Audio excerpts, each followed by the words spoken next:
A joint operation conducted by the police and BSF has resulted in the recovery of a pistol from a secluded area behind a residential bathroom in the border village of Nirbhaypur, falling under the jurisdiction of Jatrapur Police Station.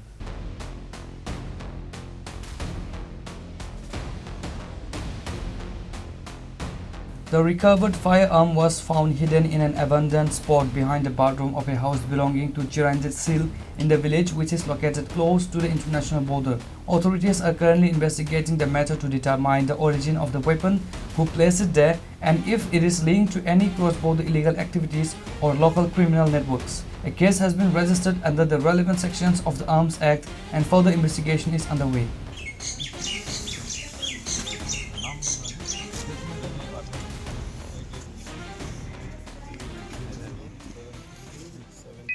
Bureau Report, Chini, Khorang.